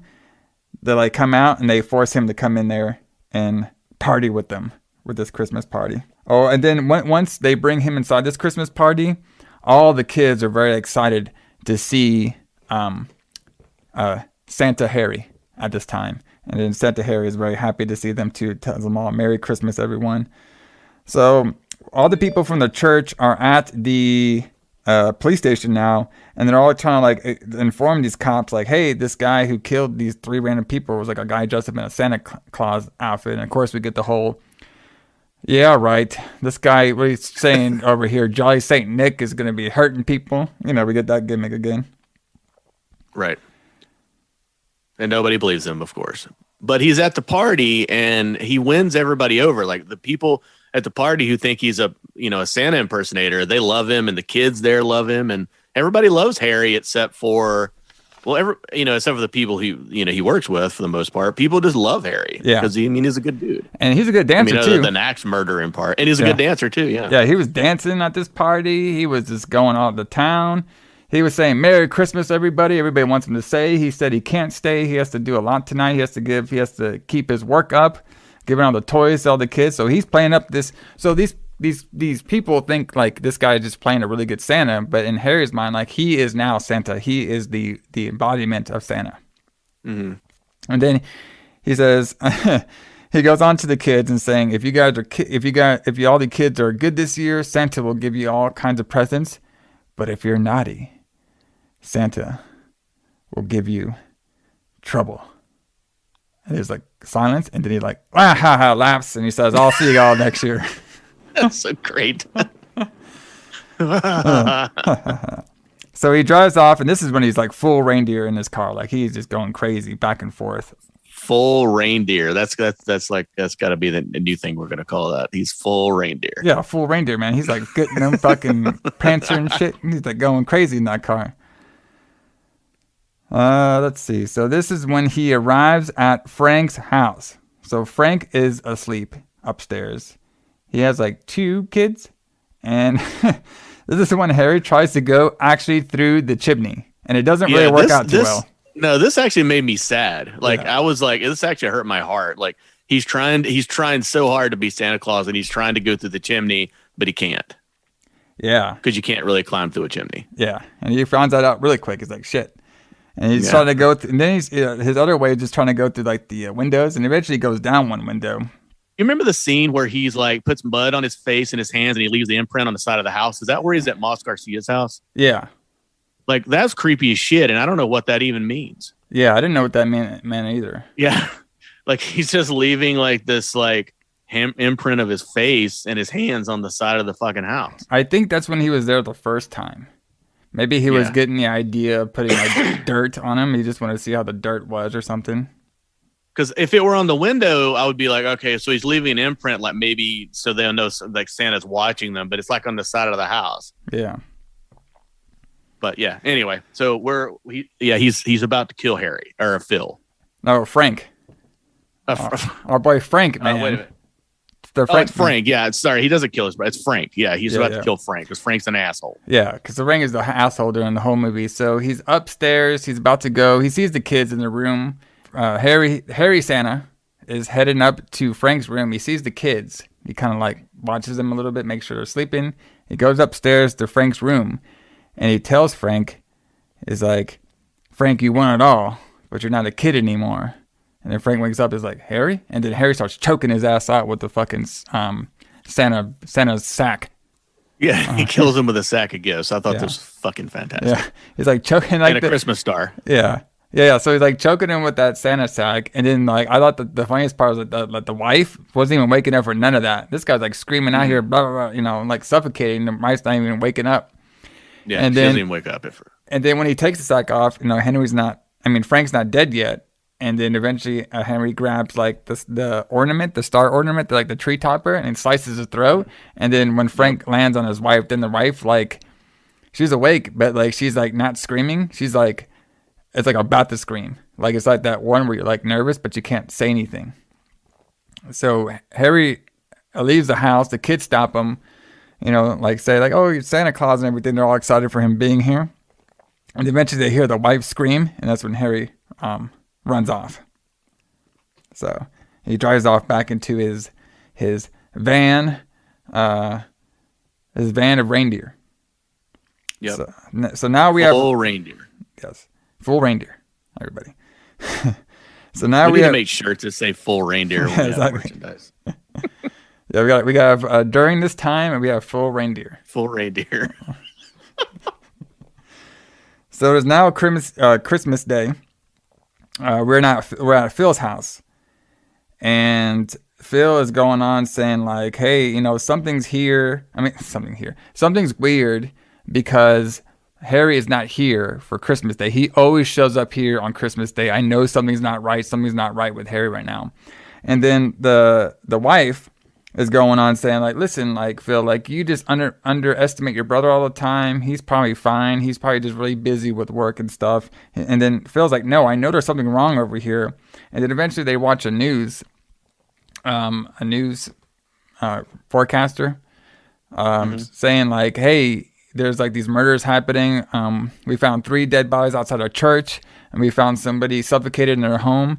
And they're saying like the murderer right now is dressed up like in a Santa costume. So if you guys out there see any kind of Santa, anybody in a Santa suit and everything, report them to the police as soon as you see them. And then Phil's going on like, oh shit, I know this might be oh shit. It feels like this can't be anybody else but my brother. Yeah, this it's like, oh boy. And then the wife is still saying like, no, you're not right. And then eventually Philip's getting kind of like angry at the kids because the kids kept saying everything. He tells them to shut up, and then he eventually apologizes to his kids. So Harry wakes up inside his van, and he is just like, he's full on like doing all these. He did all these murders, and he's just getting himself back up and ready to deliver some more toys. Yeah, he wakes up asleep. Like he spent the night in his van, which in his driveway, I think. I can't remember if he's in his driveway or if he's just parked somewhere. Yeah. But he's asleep in his van, and he wakes up and he's like, oh, it's still Christmas Day. We have more work to do. Yep, he has more work to do. And this is also too, at the time we see at the police station, all the police have brought up a bunch of different Santas from like all different likes. It could be a Santa working at a mall, Santa working for everywhere, and they all wanted to say Merry Christmas. The Santa lineup. Yeah, and they all want him to say like Merry Christmas, and then they're showing the people from the church to see if that was like they recognize the voice. And then you got like one fucking cops who's trying to be like, I can't believe we're doing this. We're just me neither. I can't believe we're doing this. I mean. And then he goes on saying, like, you know what? It's probably good that we have a fucking murderous Santa Claus out here. Maybe he can scare some of these kids to not be naughty anymore. So he's like all about Santa Claus, like, being like he's all about Santa Claus being like a scary figure, so these kids will be nice and stuff during the whole year. Let's see. So, Harry eventually calls up Phil. And he's telling like Phil, like, and at first Phil's like, oh shit, Harry, like what's going on? Like, where are you and stuff? He's like, Phil, I got it. I got the right tune. And he's like, what the hell are you talking about tune over here? What's going on, Harry? Like, what's happening? And then he goes on saying like, Phil's like, listen, Harry, like, you're sick, man. You need some help and stuff. And Harry's going like, listen, I found the right tune. All right. People are respecting me now as Santa Claus. They really like me as Santa Claus because I have the right tune for them now. Like I figured it out. Like you don't remember Phil, what happened and stuff, but I do. And then Phil's going like, why do you keep torturing me about something I said when I was 6 years old? And like they're just going back and forth. So this is like when we're showing that Harry's like really like sick in the head right now. Like he is like he is full on schizophrenic right now. Yeah. To believe that he's Santa Claus. And this is like when the Phil's kind of having a breakdown. Like this is a really emotional scene. Where like, it's like, hey, I'm going to go out there. I'm just, do this tune to everybody. I'm going to show everybody my tune, his Christmas tune. And then Phil's like, please, Harry, just come over here. Like, like what's going on? So he starts crying and everything. And then eventually Harry hangs it up. And then Harry goes driving his van. And he goes to see, he's driving around the neighborhood. Harry is. And he sees like a house that like has like the brightest fucking decorations. Did you see this neighborhood? Yeah, this scene was beautiful. Like the way this whole looked with the lit up reindeer and everything. I mean, what he's a just town. like in awe. Yeah, it was beautiful. And he was just in awe of this Christmas spirit from this house. You can just tell like he's just like in awe of this. He loves it. Yeah, he loves it. And it looked really nice. I was like, damn, this place is like they're on point with their decorations. So he's walking through like this neighborhood. And I guess he's like, there's like part of the neighborhood was like an alley. It kind of looked like a business alley or something. And eventually he's walking through this alley and a bunch of kids come up to him. And they're all like, oh, Santa Claus, everything, Hey, you're a little dirty, Santa Claus. And it's like, oh yeah, I've been really busy handing out these presents. It's not a clean job. It's not a clean job. Yeah. This is my favorite scene in the whole movie, by the way. Yeah, when he's coming up to him and he's telling all these kids, like, you know, how important it is to have Santa around. And how important it is to be nice. And yeah, he loves the Christmas naughty. spirit. Then, like, why he's telling all these kids that, like, these parents are looking, like, freaked out. They're like, yeah, oh, shit, is that I'd be him? the killer Santa Claus. Yes. So, they're like, and they're not even, like, going to, like, pick up their kids. Like, they're, like, a good, like, foot away from their kids. Or the kids are hanging out with them. Several feet away. Yeah. And the kids are hanging around Harry or hanging around Santa, and they're like all around him, talking to him, and he's being like real nice to him because he loves kids. He loves Christmas. He loves kids. And the parents are like terrified. They're just like, holy shit, what are we going to do? This is the killer Santa Claus. What are we going to do about this? Yeah, exactly. And so this guy, like one of the dads, is like, okay, I'm gonna get him. He has like a knife on him. He's like, we don't even know if that's a real switchblade. Yeah, the switchblade. And the guy's like, we don't even know if that's a real Santa Claus. He's like, look at that suit, look at that fur. He's like, look at that suit. I can see that fur from anywhere. Of course, that's him. So he goes up and he tries to go fight Harry with his knife, and they get a little bit of a scuffle. And the kids are trying to protect Harry, and then especially this like is beautiful. Yeah, and the kid is also going up to the dad to stand up to the dad as well to try to protect the Santa Claus as well. And eventually Harry escapes, but the whole neighborhood is now believes that this guy is the killer Santa, so they Frankenstein him, where they get a bunch of pitch torches to try to run after him. Right, but before that happens, like, so when he's confronting him with the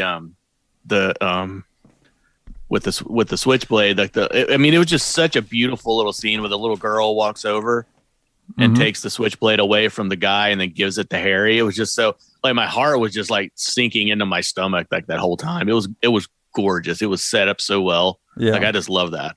But then, like, once he gets the switchblade, doesn't kill anybody. He just runs away. And then the town decides to Frankenstein him, literally with torches, and they don't use flashlights. It's literally the scene from Frankenstein where they're like, they're chasing him with lit torches. Yeah, and the guy, his line was, "I know it's him. Look at that fur. Look at that fur on his suit." So yeah, I know that's fur anywhere. Yeah, I know that fur anywhere. And the daughter that was protecting him was name is Angie. So, but yeah, they're chasing him all down, and we see Harry like run through the town with all the bright lights, and he eventually gets into his van because one of the reasons he did stop there too is because his van got stuck in the snow, but eventually got his van out of the snow. And he drives away with the whole mob chasing him down. And then he's crying during this whole time too, Harry is. And because he's trying to escape from this crazy mob. Yep, this crazy mob who hates Christmas. Yes. Apparently. Well, they hate that. Yeah, they hate. They're freaked out about this killer Santa, kind of. Harry arrives to Phil's house. Phil answers the door. He says, "Oh God, I know it was you." And then Harry's just like, "I know who I am. I didn't expect him not to like my tune. You know, they weren't liking my tune." And then Phil like brings him inside, and they have like this conversation about like Harry doing all these like, you know, you need some help. You know, what's going on with you? You're very sick. He said, so Harry's basically just saying like, listen, the only thing I ever wanted to do was prove that Santa Claus is real. Like that kids can have a real figure to look up to. Then all this stuff, and this is when he goes on to saying like, he's like, you Phil never believed in Santa Claus, you never believed Santa Claus was real. And he's like, something I said when I was 6 years old, why do you keep blaming me on it? So that's when I have like a little bit of a back and forth, and eventually Phil actually chokes Harry out. Yep. Chokes him unconscious. Chokes him unconscious, and he's like dragging his body throughout the house and stuff. The wife's looking on, the kids made it go upstairs, and he eventually puts Harry back in his van. When he puts him in his van, I guess he's like maybe planning on calling the cops or something, but eventually Harry wakes up and he does like this slow like punch that he punches out Phil. Yep. And he drives off, and then of course Phil follows him. And this is a pretty crazy scene. So Harry is driving in his Santamobile, and he sees the mob, and right when he sees the mob, he like turns. And then during this time, Phil is trying to chase him too, but then eventually Phil like gets knocked over, and he like falls into like this like snowy gravel. And then Harry sees the mob, but he turns and he like flies off this bridge, and eventually we see Harry fly throughout, like he now as Santa Claus, he is transitioned to Santa Claus flying his sleigh out there in the night. And then we get the "To All a Good Night." Yep, he flies off the bridge into the moon. Yeah, flying into the moon. He's fully transformed into Santa Claus. Yes.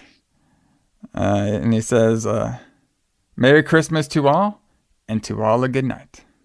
Yep. And then we roll the credits. Then we roll the credits for Christmas Evil. So definitely a different telling of a Christmas horror movie. I mean, it's kind of interesting to see that if you look at it, like, you know, this Santa Claus would just, you know, obviously he committed some murders, but he actually had good intentions.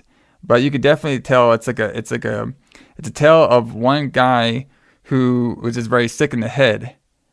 And just like he believed that he was actually a real Santa, and if you were naughty, he would end your life, basically. If you're naughty. I mean, so what did you think of this? I mean, what did you think of this movie? So it was very interesting. Like, I thought it actually had like a really good like plot to it, where it showed like a mental issue with a certain character. And how like certain things can trigger people who don't treat like certain mental issues that they have.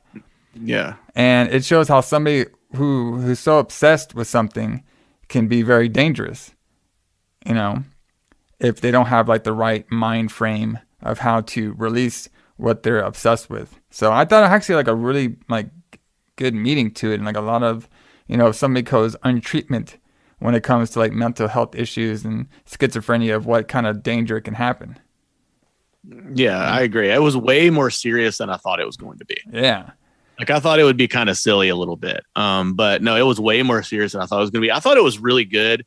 I thought it was a little slow for a movie that's only like 82 minutes long. I felt like I was watching it forever.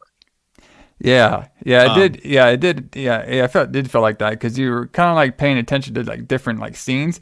And like it's just weird to show like how the main bad guy, like you felt sorry for him throughout most of the movie. You know, a lot of times like if somebody snaps and like, okay, this guy was an asshole, or, you know, the main villain has a lot of bad traits. But, you know, in the last like this movie and Silent Night, Deadly Night, you felt really bad for the actual killer. Yeah, especially here. Movies. Yeah. Yeah, I mean, Harry doesn't really have any bad traits. I mean, he's a little bit. He's a lot delusional about some things, but he's one of those people. He's trying to do the right thing in a bad way.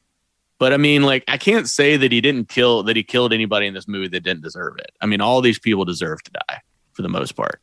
You know, they were all bad people. Like, he didn't kill any good people. You know, and he kept the Christmas spirit with that, I guess you could say. One thing, I don't know if you noticed this, and if you didn't, you should watch it again, but the scene where Phil is chasing or running after Harry and then he falls down. Mm-hmm. Did you notice that the snow is actually just like a carpet? Oh, yeah. Like he slides down this carpet over top of cardboard boxes, and you can see the cardboard boxes underneath the snow. Nice. But like when he falls on it, like it doesn't fluff up like snow. Like the whole thing moves like a carpet. So like, and I'm guessing that they did that so that the actor could do the stunt and not get hurt. But he's like not sliding down like a snow bank. It's just like literally a white carpet. Boom! There you go. That's how you do those movie effects, brother. That's how you do. Yeah, those expensive effects for movies. Oh yeah. So everybody, that has been our holiday extravaganza, month-long Christmas horror experience. So definitely really fun. Definitely one of my favorite times of the year. Definitely some of my favorite movies of the year.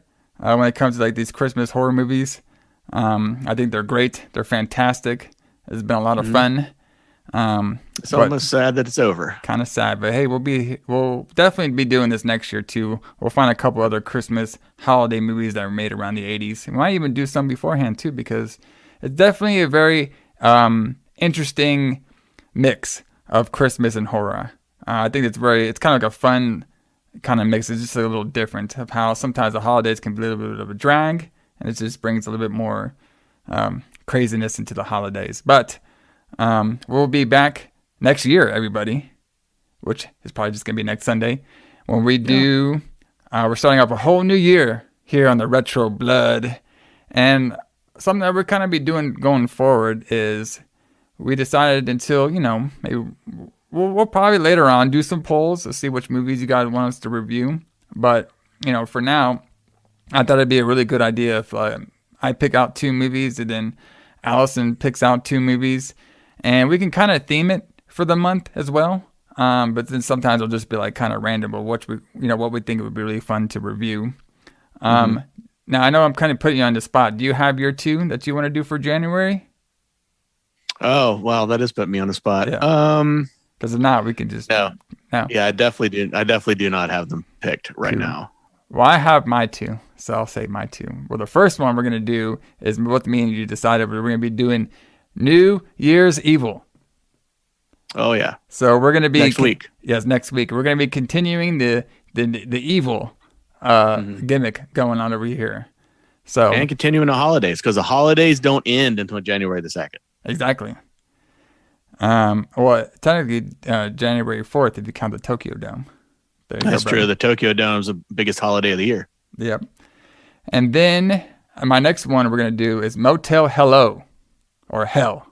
Oh. Hell, yeah. So great movie. So those would be 2. We'll come out your 2s next time to see what we can do. But is there anything you would like to end on this Christmas spirit there, Allison, before we head on out into the snow and drop off a bunch of cheap toys to kids? All I got to say is Merry Christmas to all, and to all a good night, as the movie says. And enjoy your Christmas time and your dark beers and your food. And it's been a great holiday season. Oh yeah, and we'll do it again next year. Been a fantastic holiday season. Don't forget to leave some biscuits and butter out there for Santa Claus, and make sure you have some water to wash off his hands. Wash his hands. And then watch out if your mom's there, you might caress her leg. So be careful of that one too. But Merry Christmas, everybody. And we'll leave you with not necessarily a Christmas light song, but you're going to be leaving you with some motor.